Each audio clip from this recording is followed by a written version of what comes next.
Welcome to the Mess in the Middle podcast. On this show, we talk about the challenges and chaotic times that come with growing a business. You'll hear stories from inspiring entrepreneurs, founders, and executives who have found success despite this mess. By normalizing the struggle and embracing it as part of our journey, we can learn how to spot momentum when it does finally arrive. I'm Audra Carpenter, founder of zindo+co Marketplace and your host for this exciting journey. Now let's get started. So welcome back for the third time. Thank you. I saw recently that you posted some stuff about being stuck. So I thought maybe we could have a little bit of a conversation about that. But let's first start with maybe just a real high level view into your universe and what you're working on. And then we'll go in where we can add some value for folks. Well, first of all, thank you for having me. It's going to be a good podcast, I think. So what I'm currently doing, there's 3 services that we offer, primarily for businesses that are already established, but I'll explain a couple of things that we do with people that are still new. So the first one is leadership development. So this is for executives with their firm. The second one is public speaking and presentation skills. And that's both for people in the company and for kind of new entrants to the entrepreneurial world. And the final one is modern day sales stuff. Again, this is primarily aimed at teams, like sales teams, but there are some elements that we can look at for kind of the individual new solopreneur entrant to the market. Okay, good. Okay. So the goal of the podcast, and you and I kind of briefly talked about it, is to be able to have the conversation around the stuff that's not that fun. It's not that sexy, but it's what we're all going through as a business owner. So it doesn't matter if you're at your beginning stage of a startup or you're going from 1 million trying to get to 5 million, there's still this dark phase that we go through as business owners. Sometimes it's easy and we're able to push through those challenges quickly. Many times it's dark and it's lonely and it's scary, and you may wake up in the morning, find yourself on Indeed because you're just not sure how to progress or if your business is going to make it. But I think the important thing is let's start having that conversation about what do we do when we get stuck and what is the best way to work through those kind of challenges so we can get up the next morning and get back at it. And I think that there's lots and lots of podcasts and energy focused on the guy that's getting started and how to test your idea and find your market and your MVP and all that cool stuff. And then there's the other guy on the backside that I launched a funnel, I made $1 million, and this is how I did it. But there's nobody talking about this sucky stuff, this messy middle of the ups and downs, and really, like I said, sticking to it until you're able to get some momentum. I think so many entrepreneurs do really well. They start to get a little momentum and then they start second guessing themselves, or that they lose a client, or they just aren't able to see what's next to be able to keep that momentum going, and they end up cycling. It's feast or famine. This month you have 5 clients, next month you 2 quit and you didn't get any new ones. How do we manage that space? You're not getting rid of it because it's going to happen forever when you're in business, but you can learn skills to get better at handling it and getting through it quicker, meaning the recovery time of getting through it. So I said a lot there, but I'm trying to set the stage of, as more and more of these podcasts come out, really who we're trying to help. It's a win for me if one person watches this and says, I was stuck today and I'm glad to hear that this is normal, or I'm glad to hear that everybody else is experiencing the same things I am. Yeah, no, 100%. I think you're totally right on that bit that you mentioned about the messy middle that no one wants to talk about because it's pretty unsexy, right? It's really sexy to be like, oh, enter this world, quit the 9 to 5. And then it's really sexy to be like, wow, look, you've made 4 million, 5 million in 5 years of business. You'll never achieve that. And for me, it's been about 2 years and a tiny bit. But all of that time, I haven't been full-time into the business. And I'll explain why that's important in a second. So, I only went full-time in end of last December. That's when I fully severed my ties with the company. With the W2. Yeah, exactly, right? And then, but I'll tell you, when I was still in the company, the ups and downs seemed not that drastic, right? So the peaks and troughs were there, but let's say this is a neutral line. I was just hovering there. But when I finally quit and went full time, that's when the peaks and troughs are so much heavier. And I've come to realize over the last couple of months, I've been doing some thinking about this. And I think it's because of the pressure that we put on ourselves. Because it's not even just the pressure that, oh, I need to make this work in order to pay my bills. It's the pressure of what does it look like if I don't make it work? What happens? What do other people say about me? What do I say about myself? What happens to my parents? Whatever, all these different things that you think about. And so the level of activity that you can put in, at least what I found was I feel like I'm doing a lot of work, but at the same time, I'm not being productive. And I know to a certain level why that is and what I'm not doing or what I'm avoiding doing. You know what I mean? So that kind of becomes this dance that you try to convince yourself that you are doing what you need to do. And then one day you wake up, you're like, actually, I'm not. Here are the things I need to do. And bam, bam, bam. And you have this insane motivation that you can continue going for. So I think that definitely happens all the time. And I think that in an entrepreneurial journey, at least in the beginning, when you're still trying to find your feet, you see inevitably, whether you want to or not, you see other people who may or may not be actually getting these results, but they show that I started 3 months later, I'm at this level. And you're like, okay, I don't want to compare myself, but your brain has consumed that information, right? So it's going in there regardless of what you want. So you're like, oh, hang on, what am I doing wrong? And you might be doing nothing wrong. I think you mentioned when you were saying as well that people, they go and then at some point you just stop. Or you feel like, oh, I need to quit and I'm on Indeed looking for jobs. And that seriously happens just because we're like, oh, I'm not where I want to be yet. Right. So I must be doing something wrong. My niche might just not be working. I may be missing this next webinar, this next masterclass someone's running is going to solve my problem versus actually just sticking through what we're doing. And then just, well, as I say, trust the process, right? You got to just put in the work you need to do. Yeah, unfortunately, I think that because there's such good marketing out there and social media, we get on there and we do the comparison thing, the FOMO thing. We see, like I said, brilliant marketers putting out content. But the challenge that I go back to when it comes to content is you're buying a product or a course that you may not be ready for, meaning you're in the launch stage, but you took a Facebook ads class. You're not ready for that yet. So why are you spending energy on something that you're not going to actually be able to get the results from? Because that knowledge gap that is between I'm just launching to advanced Facebook ads, who's filling that in? You're not getting it through osmosis. That course you're taking is not going to teach you that stuff. So you end up taking that course, being frustrated, going into more debt, or it sits on your shelf, and then you go back to the drawing board. Guys, there is no easy way. Build it right, and then you only have to build it once. Mind you, I've spent hundreds of thousands of dollars on my education in the last 14 years of being in digital marketing, but I had to learn it the hard way. And if we can put anything out there and tell you, stop doing it. Look at where you're at, look at what stage you're at in your business, and then learn content around that. Because the more solid you get with that knowledge, then the easier it is to evolve up to the next type of content. There are 50 ways to send an email, and yet they're all right? Every single one of them will work, and it'll get it in the inbox.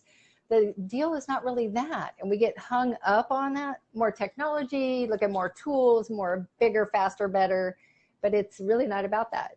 Find one tool that works for you, that you can use consistently, that gets opened, and improve on getting better open rates and improve on getting more signups. But we get so stuck in that comfortable stuff of looking at technology versus doing the real work that we hide in the tasks of doing that.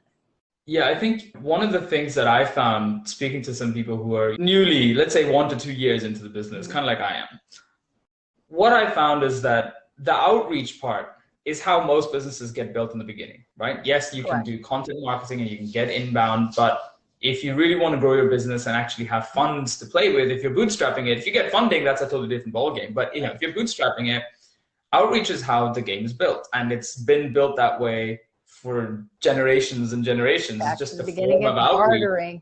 Yep. Yeah. instead of going door knocking in person, you're now door knocking on Facebook Messenger or whatever. There's multiple different ways of doing it. But what I found is I think that part is so uncomfortable and so challenging. No matter what stage you're in, right? You could be new, you could be seasoned or whatever, but when to do outreach, it feels not that good because a lot of just the general free stuff out there is quite sleazy. Like it's this cold message, whatever, like a spray and pray kind of approach. But so I think a lot of people try to avoid that. And in pursuit of avoiding the outreach, they're looking for an easier solution, which might not require them to do this step. So, oh, I'll look at Facebook ads because I'm now not physically the person who's messaging or whatever. The ad will do the thing for me. And it's like, oh, it's not working. You know, the ads are bad. Facebook is bad. My people aren't on Facebook. And you look at other ads, or you're now looking at CRM systems or mobile chatbots, and you're like, hang on, that's the next step. The beginning step is you need to actually have prospects. And then you're like, oh, who are my prospects? Who do we even need to look at? So I think a lot of what you're saying about people just moving around, regardless of the stage that they're in, I think one of the reasons is potentially because they're trying to avoid this discomfort of having to do outreach just to build up a bit of presence.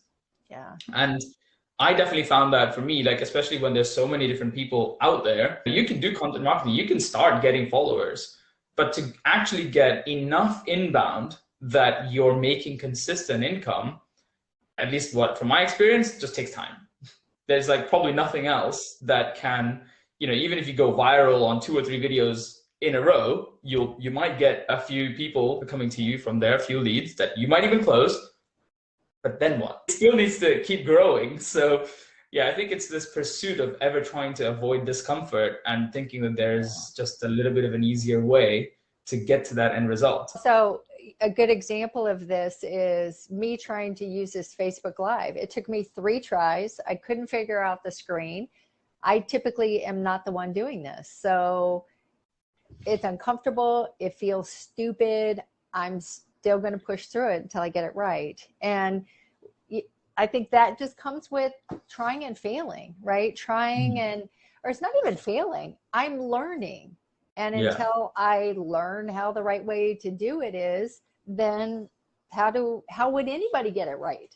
I mean, we all start in kindergarten and we're expected to learn things and evolve through school. Business is no different. Just because we have an expertise doesn't mean all of a sudden that translates into a $100,000 a year business. You still have to backfill all of that knowledge. Now, you don't have to become, I think there's a fine line between learning how to run a business and becoming an expert marketer. Those are 2 different things. Owning an agency for all these years, say if I served 5,000 customers, maybe 100 of them actually had interest in marketing.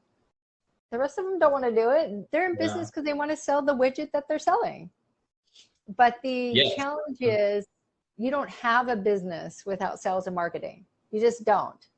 So you have to learn enough to be effective, to learn enough to generate some sales, and then you can delegate it, hire somebody and let somebody else handle it for you. But I've been on both sides of that. I've been on the ones that refuse to learn enough because they don't want to be marketers. Then don't. But you know, your product's not going to go anywhere. Or go get funding so you can hire somebody. It's just the hard truth. And it's easier if you just face it instead of pushing things around in circles, because it's not going to go anywhere. You can't put that triangle in that square because it's just not going to work. So stop, save your energy. But the other side of that is the ones that can write a check. Maybe they're in one industry and they decide they want to branch out into another industry. So they have money, but then they hire the wrong people because they didn't know what was actually required from the skill that they were trying to bring in. I have done more business rescue work than I have done new client work, meaning I go in behind the agency that just left, that they paid $5,000 or $10,000 or $20,000 to, that was going to do X and didn't deliver. But you know, half of that is the owner's responsibility because they didn't hire correctly to begin with. So they got to get in the weeds, learn enough to hire effectively, or learn enough to get the business off the ground to generate enough revenue to hire somebody to do it internally, but at least you know what it's supposed to look like. And then when you're not getting results, you know how to fix it. Yeah, I think this is a big thing when we do kind of the leadership training. One of the things we always talk about is, okay, cool. Like, we're in this training. You've hired us to do some training for you. Right. What does a successful outcome look like? Yeah. Everyone's like, what? Why are you asking me? Aren't you the person selling? I'm like, well, look, you hire other people. Like, you hire marketers, you hire email specialists, you hire all these different people to do things for you, but you don't even know what the success is. Like, you don't know what you're looking for. I think it's an often used analogy, but it works, is that if you're trying to go on a trip, you're not going to be like, all right, I need a car and let's go. You're not going to just do that. You're going to say, okay, I need a car, I need a GPS, and you know where I'm going, and to put that destination in, then I can follow the route. Or you first probably just check the route and then see whether you want to hire a car or you want to get a taxi, right? Get a plane. So, yeah, or a plane. So it's the same thing. I think if you know what that success looks like, you know where you're going, you know that journey that you need to take, then everything becomes a lot easier at that point, because you're no longer in this position where you're just second guessing everything. And in the last kind of maybe 6 or 7 months, I've had this realization that there's one school of thought of people who are just like, don't learn, don't prep, go for it. Just go, try, fail, learn, iterate, whatever. And another school of thought is like, oh no, prepare and then execute, right? But I think there's some happy middle there where you don't want to be preparing for too long. But actually, I think one of the bigger mistakes that people probably do now is they jump into execution too quickly, like without the first thought. You're already in like, cool, I've set up a logo, I've bought a domain name, I've done whatever, and now I'm reaching out to people, and it just comes across really weird because you're like, you don't know what you're doing and you haven't figured it out. So like, why is it? So you need to probably have a little bit of that strategy up front to be like, okay, cool, this is what I'm doing, this is why I'm doing it, and I'm good at this thing. So I can go and talk to people about that. Kind of, you mentioned earlier, it's like, you know, when people have their little bit of expertise, they need to be able to show that. So the only way to show that is by having clarity on that expertise that you have, right? It can be like, it can just be a little story that you're able to tell about your expertise and how you got there. But if you don't even have that, you're like, yeah, I can just go on a call and now I'm stuck because this other person, I'm expecting them to hand over their hard-earned money to me to experiment with. To experiment or to learn on the job, right? Yeah, right? Yeah. I started my agency in 2009. My first probably 5 clients, I paid them to learn. I mean, I lost so much money. I didn't know what I was doing. Back then, though, there wasn't the amount of knowledge available like there is now. We were just figuring it all out, blogging and SEO, websites and conversions. Funnels didn't really exist back then. So it's been a process to learn. And I have tried so many different things and failed at, but you build on top of that. And I think if I take away from all the different things that I've done, no matter what clients I would go into, once I figured it out, how all the pieces kind of work together as this beautiful symbiotic system, we always started with a strategy. So, and this is probably my biggest advice and the most used thing that I do, but when I would go in and consult with somebody, they may have been bringing me in to talk about their email. But when I look at the whole system, what's working, what's not working, where there's revenue opportunities, I will typically say, look, I know you think that your email's broken, but if we make these changes on your website, we can actually bring the conversion up, which brings the traffic up, which will bring the sales up. Then it'll increase the list where we can make some more money off the list. And I will drive them to a different direction.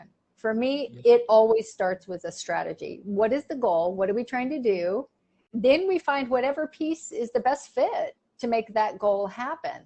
Without that strategy, then yeah, you're all over the place. I built a website, then I went to this event and I did an event, and then I bought some product, and then I bought some Facebook ads, and then you're broke and can't figure out why you can't get your product out. Stop for a second. Just stop watching marketers online. Stop looking at your competitors. Sit down and think, who is my audience and how am I trying to serve them? And then what would be the best way that's most comfortable for me to actually get that message out there? If you're not an extrovert and you don't want to be on video, you've got 50 other ways you can market your product online. find something else instead Yeah, of 100%. day in, day out. Like you started this conversation thinking about all the things that you haven't, I need to post and I need to be on Twitter and I didn't do a live today and there's no Instagram reels. And then you rush and you put something up and it's typically crappy. And then you're mad at yourself for not taking the time to plan it out properly. Stop the madness and just create a plan. Stop. One platform, do it well, and then move on from there. Yeah, 100%. I was listening to this podcast with Chris Do, the founder of He's Future. awesome. Yeah, I really like his stuff. And Yeah. what he was saying was really interesting about the comparison between when, like exactly what you're saying about the strategy. So he was saying a lot of, like, obviously he speaks a lot to designers, but what he was saying is, okay, look, a designer, you know, you go on there, somebody's like, oh, I need a new website. Cool. So you're there, you're like, okay, yeah, I'll do my fact find. I found, yes, I agree, your website is ugly and here's how I can fix it. They're like, great. But they've heard the exact same thing from 5 other people. Now all they're doing is price comparison, right? Correct. Everybody's telling them they're going to give them the best website ever. So you're now competing on price. But if you thought for a second, had your strategy hat on, and you're like, okay, great, this person's asking for a website. Why? It's not just because they think their website's ugly. That's the surface level, right? Like, but why did they even come to assess that that website was bad? It's because they were probably not seeing enough leads, or they're not seeing enough conversions, they're not seeing enough signups. Something that's bottom line driven is ruling that thought process, right? So you're like, okay, great. In your analysis now, you still do the whole same thing. Yeah, I can do your new website. Let's find out your analysis. In the analysis, you don't then say, oh, your website is crap. You're now saying, oh, actually what I found is this positioning in your thing is not converting well. Your messaging is not right. And now you've just added more value. So now you're like, hey, instead of us just redesigning this website, how about we look at your offer? How about we look at the sign up process? Like, here's benchmark of other competitors that are doing this really well. Why don't you beat them? Now you're no longer comparing on price and you're not competing with other people who have just said, I can do you a new design. You've now created a category of one. Right. So you're the only competitor in that category of one. So you will of course win, and you will probably get paid way more because you are now perceived to be adding way more value. Yeah, you'll probably still end up doing an update to the website, but you might also be able to win their contract for like copywriting thing or an upgrade to their funnels and whatever it is. Even if you don't have the skill set to it, you can now hire other partners who can deliver that. So at the end of the day, make more money. You know, just thinking about that strategy, you've solved their problem to a level that's much better than everybody else. And I think for me, that kind of thinking has started to sort of, you know, work really in favor, because people are like, oh, there's something different. You said something that I haven't heard before. Yeah, that's a great point. And it could go across the board no matter what you're selling, right? If you're selling coaching, you're selling courses, you're selling web development, you're selling copywriting, the more value that you can add, the more you'll edge across or ahead of your competitors to not be another me too. I was reading an article last night on AI that was talking about globally how many people say they're marketers. It's millions and millions. The competition since COVID has just been ridiculous how many people decided to get in the game. And marketing is a commodity now. And it didn't used to be that way. There's still some of us OGs that have been around a long time that we don't play in the price game just because we've been doing it for so long.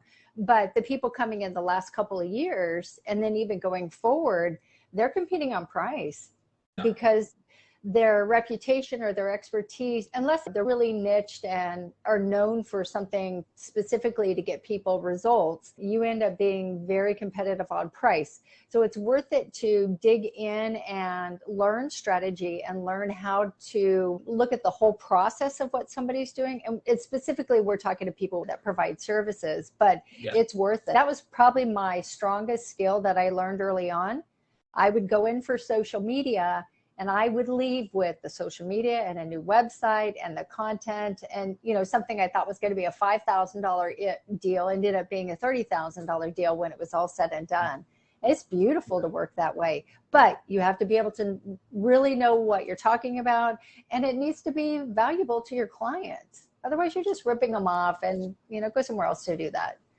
So, yeah, 100%. And I had a client I was working with quite recently, actually, like just before the summer, and he wanted to offer, so we were doing a sales specific thing. So what he was trying to offer a social media management agency, right? But his thing was, I will do your social media for you. I'll find people to outreach for you. I will set appointments for you, all of these different things. And I was like, okay, in theory, when you're saying that, you should be killing it in business because there's not that many people who can offer all of those things to a good level, but you're not. So that means that you've probably diversified yourself too early on that nobody can trust that you will deliver the process.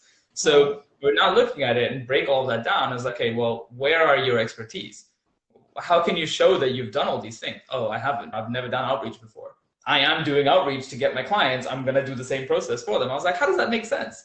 You know, you haven't even tried and tested your own method. But the one thing that he had done was he had grown Instagram pages really well. And, you know, to thousands, hundreds of thousands of followers and sold them on and, you know, done things like that a few times. So I was like, you're missing a trick here. Like, you have absolute authority in this space because most people you're talking to would have not built not just one hundreds of thousands of followers page, but several and sold it on. So that's your skill set. Yes, when you're going into the strategy, you should in fact identify all of these things, right? That they are lacking.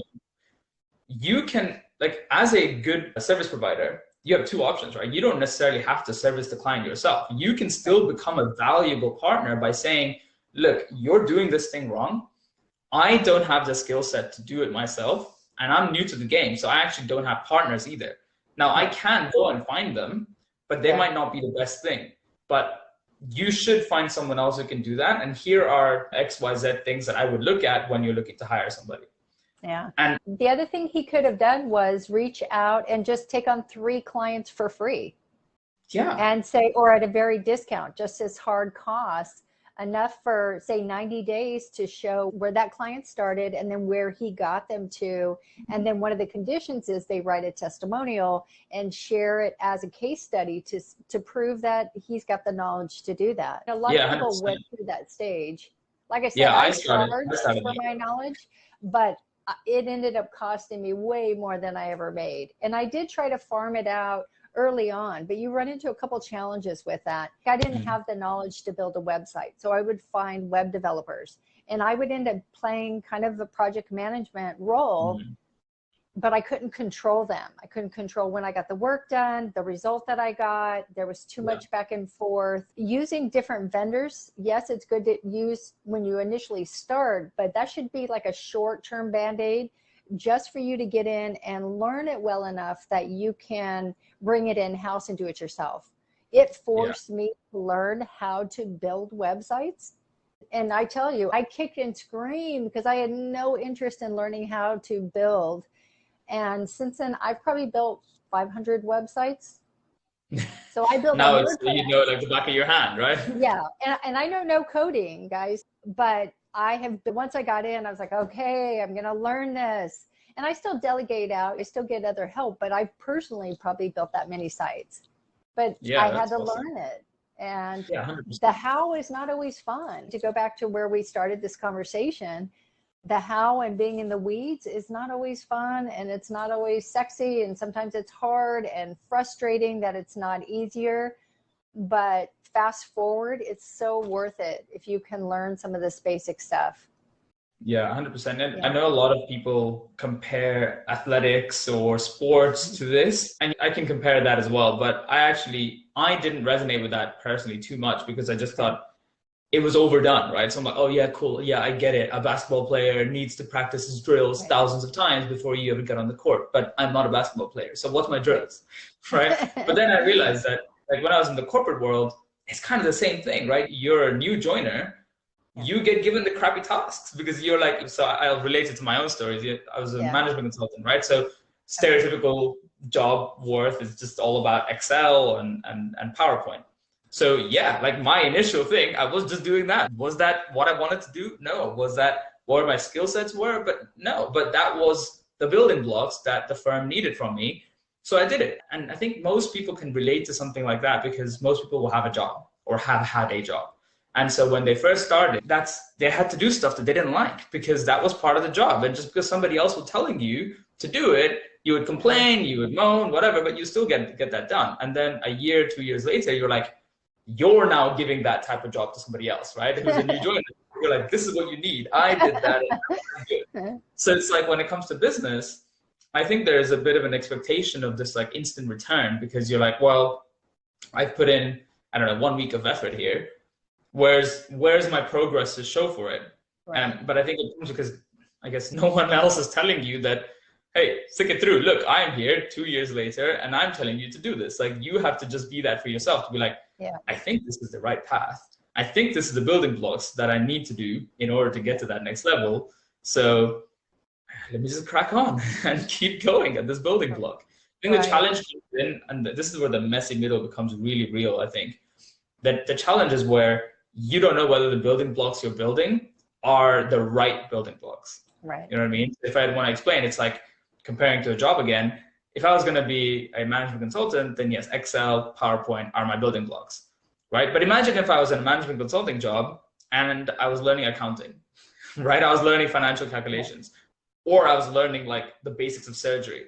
Like now these are all building blocks, but for completely different professions. So I think that's where a lot of people kind of get stuck in this entrepreneurial world, because you don't know which exam you're preparing for, right? You're just preparing something and you're like, hopefully this is going to be the profession or the area that I'm going to be in for the near future. But I think how I've come to terms with that a little bit is knowing that any building blocks that we build now can actually be built on top of, even if you switch into a different area.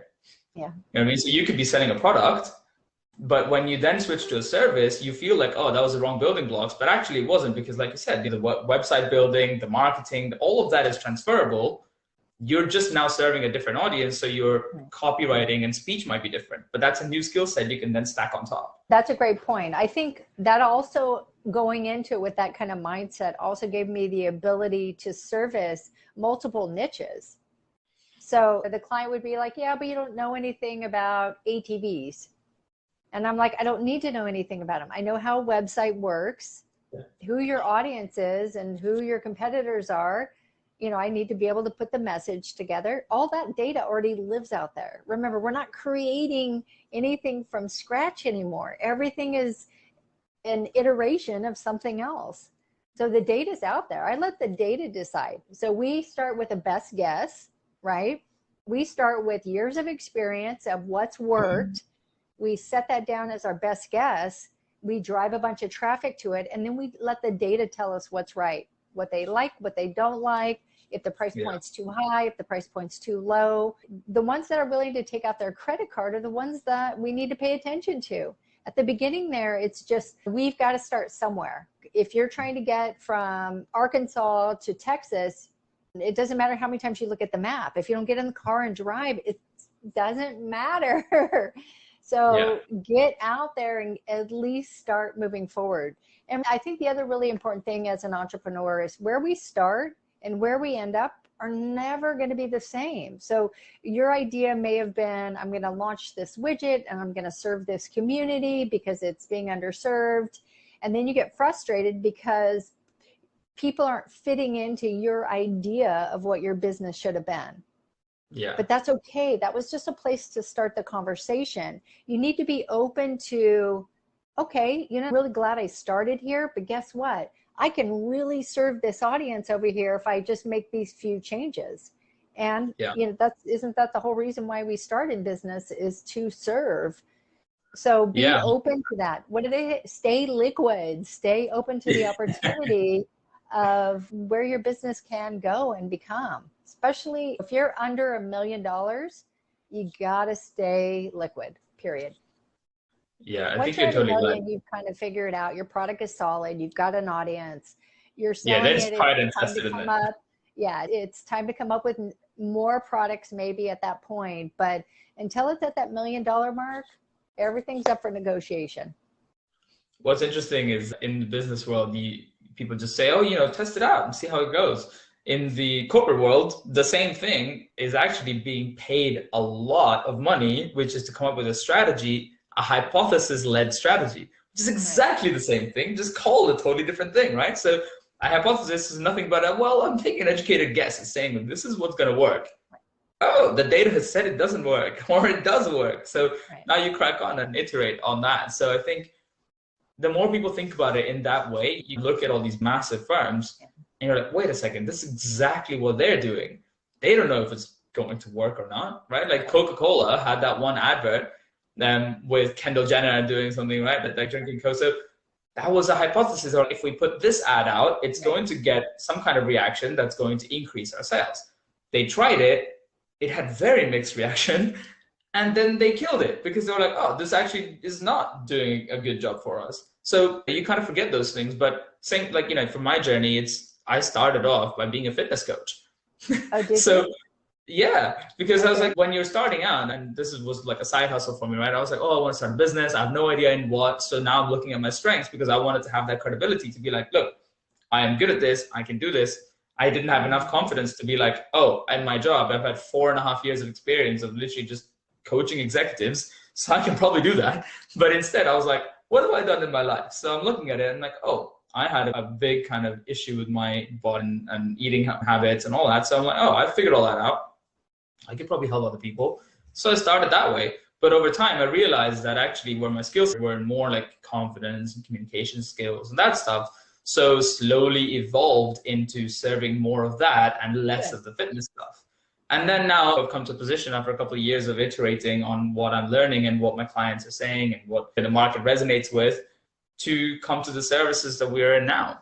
And I think whether we're going to stay in this service in the next 5 years or not, who knows? But I think all of these skill sets that I'm building up is probably just a stackability. And like you said, this is the messy middle, right? I don't know when the messy middle really ends, but I feel like when you can fill a room of 50,000 people like Grant Cardone or someone does, then you're probably at a stage where you feel like you made it, but I don't know. Yeah.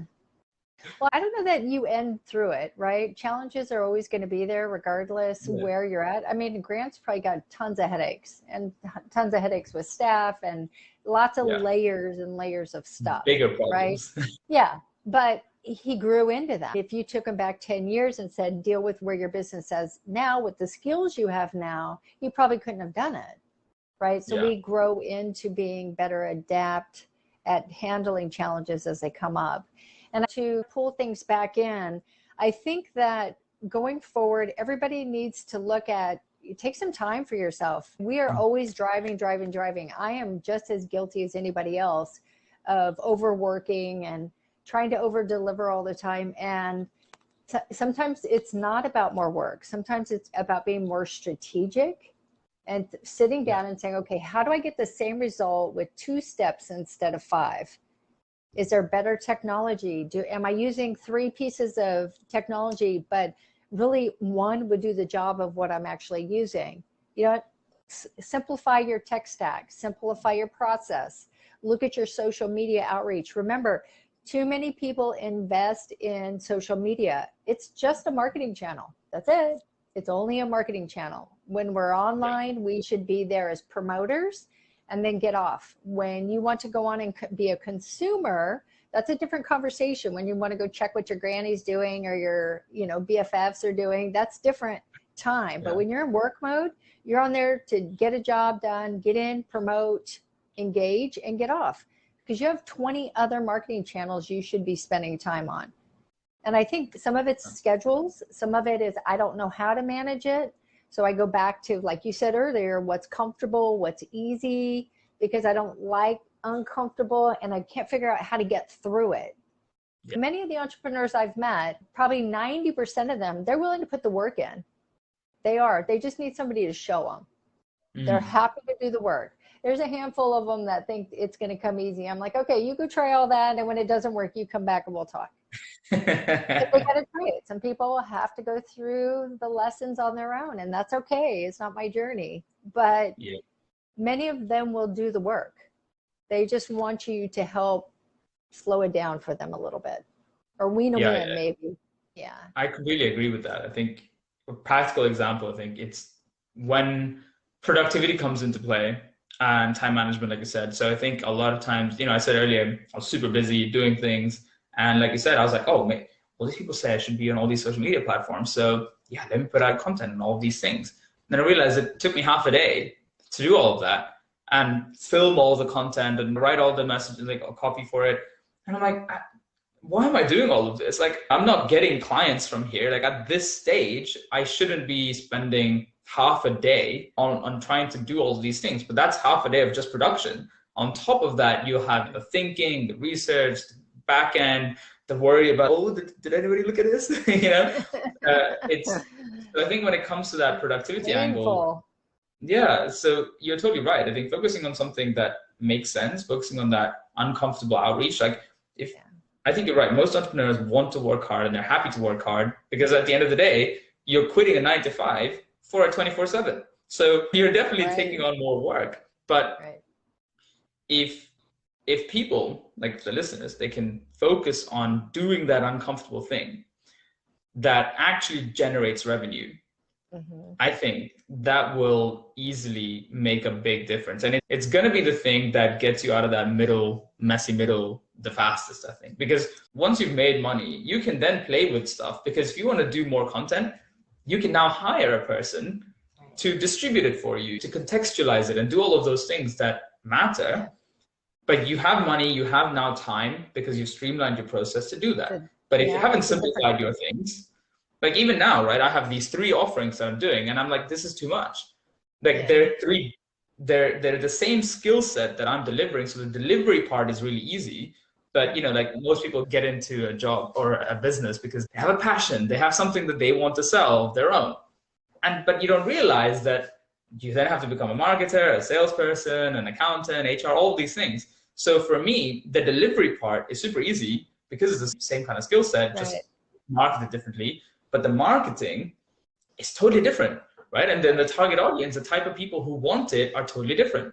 So I'm like, this is too messy. Like we've evolved into it because I haven't been paying attention, but this is too messy. Like if I need to actually optimize my time, I need to figure out which of these things is most profitable and just focus on doing that one thing. And it's scary, it's painful. You're like, oh, what are people going to think? I have this on my bio, now I'm going to change it. But I think at the end of the day, that's part of the messy middle. You've got to do it. And no one's going to remember 5 days from now all the stuff that you're worrying about. Right. I think it's all us in our head. Yeah. Well, so to wrap this up, because I know we've been on here about 45 minutes or so, what last words would you give to people listening to this to help them dig back in and go back into work whenever they're listening to this with a kind of a new, fresh perspective on being stuck here? This is a very good point, actually. So one of the things we were talking about is productivity earlier. So for people who are in this messy middle, chances are you're working every day, right? You're actually not taking a day off. And even when you do take a day off, you're still thinking about the problem. Yeah. And I'll give you an example. Like when we were all in school, university, whatever, if there was a problem that we were trying to solve, an exam to study for, or an assignment or whatever, we're sitting there and looking at it and we just can't rack our brain around it, right? But then you take a nap, you go away, you do something with your friends or whatever, you come back and you're like, oh, this was easy. Why did I spend so much time looking at it?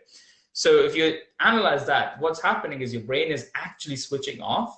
So, but in your subconscious, it's still, you know, calculating all these things. It's still going through the process of running through all the scenarios. But you have now regained the energy. So when you come back, you can activate on that. So in the same thing in business, I've definitely found that when I actually switch off, even if it's for a day, 2 days or whatever, when I come back, everything is so much clearer because I've just had that time to think about things. And this can be the same thing during the day. So when I'm talking about productivity for people, it's during your day, instead of working for 8 hours consistently, just sitting in front of your laptop, maybe doing something, maybe not, why don't you work for half an hour, take a 10-minute break, literally just walk around, come back, and you will just be able to be so much more focused. There's even like studies being done now, I can't remember which university, about like micro naps, but these aren't actually napping. Like it was like you're doing something, and then I think the study is like a buzzer goes off, and as soon as the buzzer goes off, for 20 seconds you close your eyes, do nothing, and 20 seconds back on, you're doing it. And I think the study is showing that your brain function activates much higher after that little nap. So there's definitely it's definitely worthwhile taking that rest to actually become more productive rather than feel less productive. That would be my like you have to push. Yeah. No, I think that's great. And we'll wrap it up there. I guess just last words, you guys, we're going to start doing podcasts on a more of a regular basis. And the goal of these is to have tough conversations. Maybe it's to coach somebody through where they're stuck. So if anybody that's listening to this would like to hop on one of these and have a conversation about your business specifically, I am happy to get on and I don't want to say coach you, but just talk through it. Just kind of be a sounding board and maybe another perspective and an outside view of getting out of your head, because I don't know what's going on in there. And so I'm not bringing anything with me that you've got. And maybe we can look at things a little bit differently and get you back on the right path to hit that momentum. I think that's where the messy middle starts to get a little bit easier to handle once you start to get that momentum. But until then, it's a desert and it's challenging and you're thirsty, but stay the course because you will get there. Just stay curious and stay liquid, right? I got to borrow that from SWAT. Isn't SWAT the ones that say that? Stay liquid. I think they say that. But it's yours now. You've got it. Stay liquid. We're going to use it. So, all right, Ash. Thank you so much for your patience and chatting. This has been great. Yeah, thanks a lot, Audra. It's been a great time chatting with you. So thanks again for having me on. Yeah, and guess what? This is my first one. Oh, Facebook Live, my first one. Amazing. I feel honored. So you're the inaugural session that we're going with. So thank you again. Yes. Appreciate it.